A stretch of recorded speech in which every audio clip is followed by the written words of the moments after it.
Radhe Radhe everyone, Shri Sitaram. Welcome to Priyaju classes.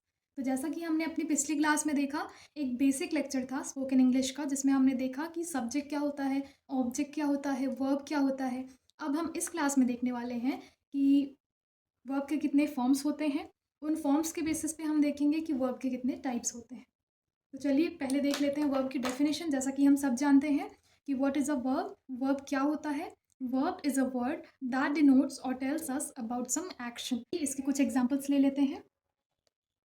Cook यानी खाना बनाना, ईट यानी खाना, ड्रिंक यानी कि पीना, सिंग मतलब गाना, and so on.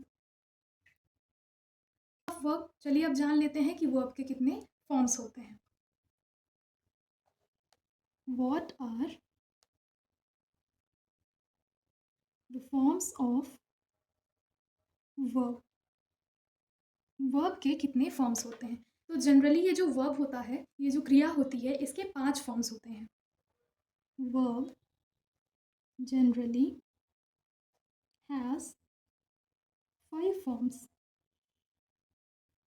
V1, V2, V3, V4 और V5। ये जो V1 होता है, इसे हम बोलते हैं बेस या रूट फॉर्म। ये जो V2 होता है, इसे हम बोलते हैं सिंपल पास्ट फॉर्म। ये जो V3 होता है, इसे हम बोलते हैं पास्ट पार्टिसिपल फॉर्म। और ये जो V4 होता है, इसे हम बोलते हैं present simple singular subject verb form. और ये जो लास्ट में V5 लिखा है, इसका नाम है प्रेजेंट पार्टिसिपल फॉर्म। ये जो V1 फॉर्म है, जितने भी वर्ब्स हम पढ़ते हैं, कुक, ईट, ड्रिंक, सिंग एट्सेट्रा, जितने भी वर्ब्स हम पढ़ते हैं, वो सारे के सारे अपने V1 फॉर्म में हम उन्हें देखते हैं, क्योंकि ये इनका सिंपलेस्ट फॉर्म होता है। आगे चल के हमें इनका V2, V3, V4 और V5 फॉर्म बहुत यूज़ आता है स्पोकन इंग्लिश में। ये जो V4 फॉर्म है, इसे कहाँ यूज़ किया जाता है? इसे यूज़ किया जाता है प्रेजेंट सिंपल टेंस में। इसलिए इसका नाम पड़ा है present simple singular subject verb form, क्योंकि प्रेजेंट सिंपल टेंस में जब हम किसी सिंगुलर सब्जेक्ट की बात करते हैं, सिर्फ उसी सेंटेंस में हम V4 का यूज़ करते हैं, क्योंकि इसमें S और ES आता है, जो कि हम आगे चल के देखने वाले हैं। फॉर एग्जाम्पल, हम एक एग्जाम्पल ले लेते हैं इसका, जैसे कि V1, V2, V3, V4, V5। ले लेते हैं कुक को। कुक का V2 फॉर्म हो जाएगा कुक्ड, V3 फॉर्म हो जाएगा कुक्ड, V4 फॉर्म हो जाएगा कुक्स और V5 फॉर्म हो जाएगा कुकिंग। दूसरा एग्जाम्पल ले लेते हैं ईट का। ईट का V2 फॉर्म हो जाएगा एट, V3 फॉर्म हो जाएगा ईटन, V4 फॉर्म हो जाएगा ईट्स, V5 फॉर्म हो जाएगा ईटिंग। कुछ और एग्जांपल्स ले लेते हैं, जैसे कि ड्रिंक। ड्रिंक का V2 फॉर्म हो जाएगा ड्रैंक, V3 फॉर्म हो जाएगा ड्रंक, V4 फॉर्म हो जाएगा ड्रिंक्स, V5 फॉर्म हो जाएगा ड्रिंकिंग। तो आखिर हम इसके V1, V2, V3 और V4 और V5 फॉर्म्स को क्यों पढ़ते हैं? इसकी इंपॉर्टेंस क्या है?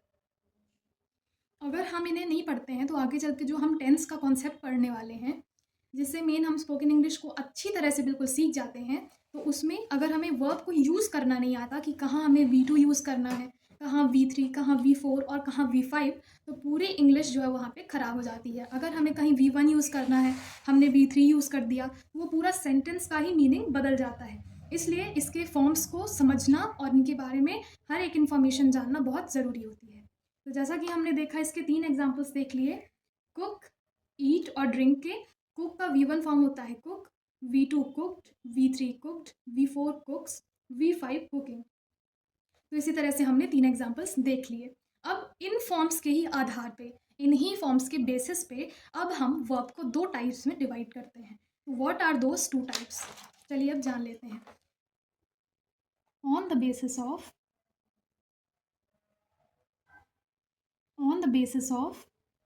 these 5 forms of verb, we divide verb into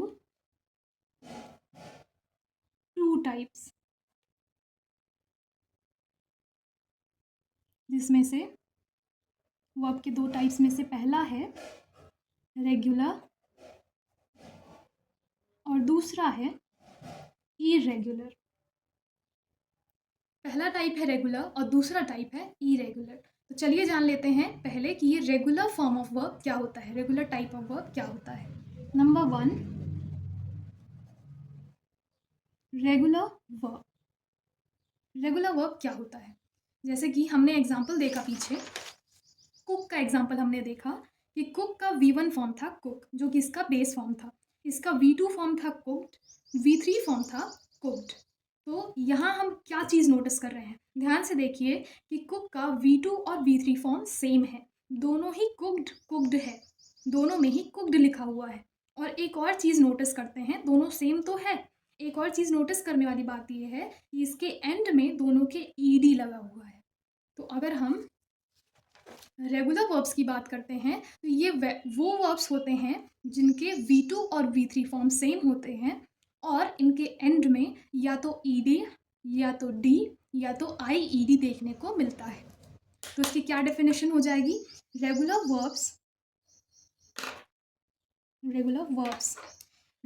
verbs are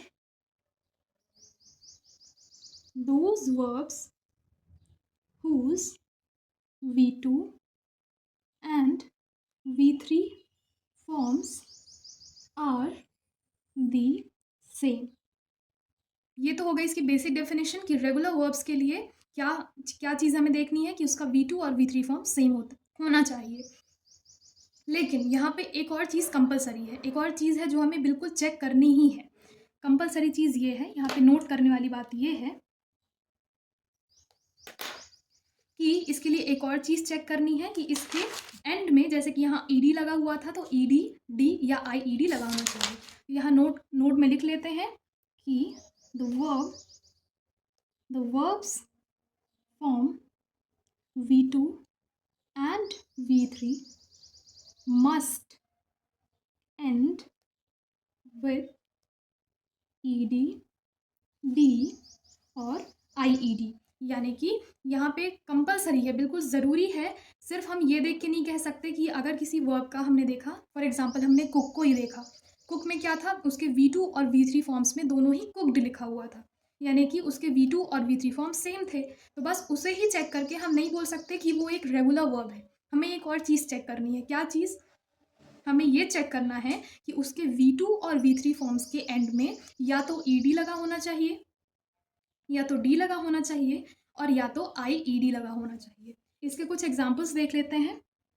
पहला एग्जांपल तो हमने पीछे देख लिया कुक का।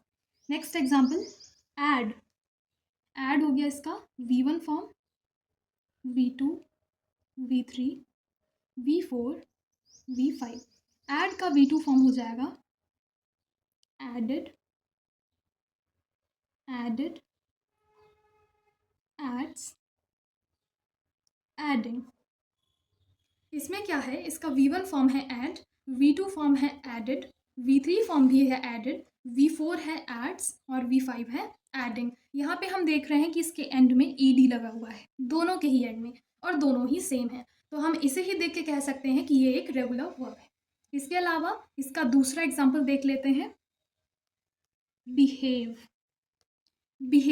इसका V2 फॉर्म हो जाएगा behaved, V3 form behaved, V4 form behaves, V5 form behaving। तो यहाँ हम नोटिस करते हैं कि यहाँ ईडी नहीं बल्कि सिर्फ डी लगा हुआ है। क्योंकि इसके पास पहले से एक ई था, तो हमें यहाँ एक एक्स्ट्रा ई लगाने की ज़रूरत नहीं है, और अगर हम ऐसा करते हैं तो हमारी वर्ब फॉर्म्स गलत हो जाते हैं। इसलिए यहाँ पे हमने सिर्फ डी लगाया है, ओनली डी। इसके अलावा कुछ और एग्जाम्पल्स, जैसे कि ड्राई।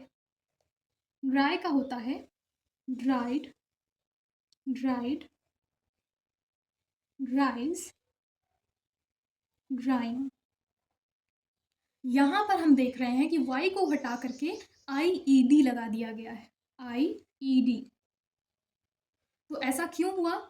ऐसा तब होता है जब y के पहले जो लिखा हुआ वर्ड है, वो एक पहले जो लिखा हुआ लेटर है वो एक कॉन्सोनेंट निकल जाता है। जैसे कि यहाँ y के पहले क्या लिखा है? R लिखा है, जो कि एक कॉन्सोनेंट है। तो जब y के पहले कॉन्सोनेंट आ जाता है तो हम y को हटा करके वहाँ IED लगा देते हैं, जिससे हमारा V2 और V3 फॉर्म कंप्लीट हो जाता है। तो ऐसे वर्ब्स जिनके एंड में V2 और V3 फॉर्म के एंड में IED लगा हुआ हो, दोनों ही सेम हो, तो हम कहते हैं वो भी रेगुलर वर्ब्स होते हैं। इसके बाद आता है, जैसे हमने ले लिया प्ले।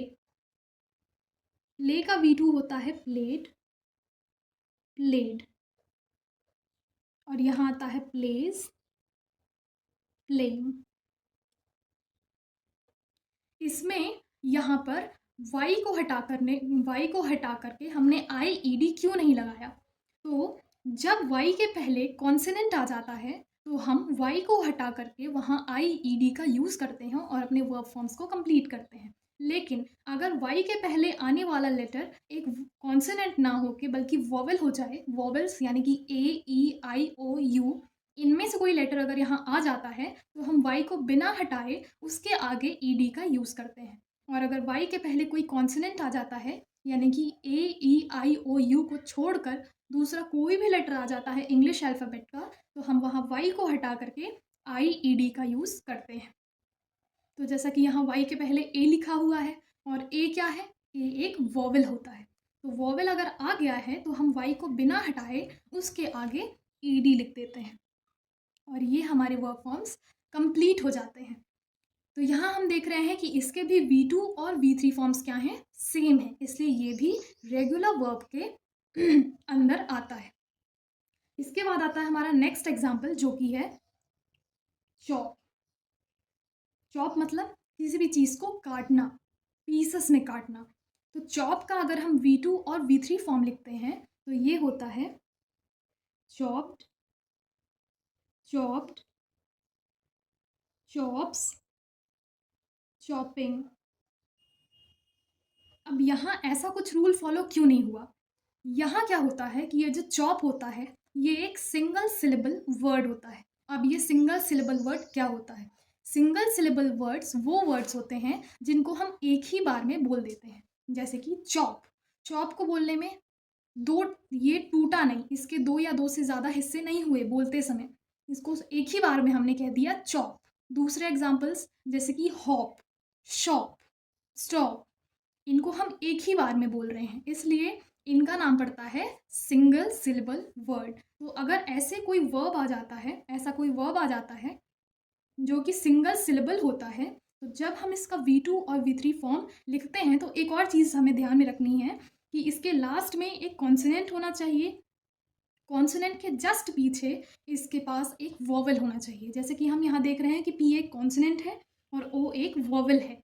तो अगर कॉन्सोनेंट और वॉवेल बिल्कुल अगल बगल में हो और लास्ट में हमारे पास कॉन्सोनेंट ही होना चाहिए, तो ऐसे केस में अगर हमारे पास कोई वर्ब है जो कि सिंगल सिलेबल है और उसके साथ ही साथ उसके लास्ट में एक कॉन्सोनेंट है और उसके पहले एक वॉवेल है, तो हमें इस कॉन्सोनेंट को 2 बार लिखना है। जैसे कि यहाँ पे मैंने क्या किया है कि मैंने P को 2 बार लिखा है, तो डबल P और लास्ट में ED लगा देना है।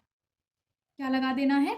ED लगा देना है। और ये जो सिंगल सिलेबल वर्ड्स होते हैं इनके साथ हम D नहीं लगाते, हम IED भी नहीं लगाते, हम सिर्फ ED लगाते हैं। और क्या करना है हमें? पहले इस लेटर को डबल करना है, हमें कॉन्सोनेंट को डबल करना है और हमें उसके साथ ED लगा देना है। तो ये थे हमारे 5 टाइप्स जो कि रेगुलर वर्ब्स के अंदर आते हैं। तो हमने ये भी सीख लिया कि कब हमें ED लगाना है, कब D लगाना है, कब IED लगाना है, कब ED लगाना है और अगर कोई सिंगल सिलेबल आ जाता है तो क्या लगाना है। एक बार रिवाइज कर लेते हैं। अगर हमारे पास कोई सिंपल सा वर्ड आ जाता है जैसे कि ऐड, तो ऐड के साथ हमने सिंपली ईडी लगाया क्योंकि इसके पास लास्ट में कोई ई नहीं था, तो हमने एडेड कर दिया, ईडी लगा दिया हमने।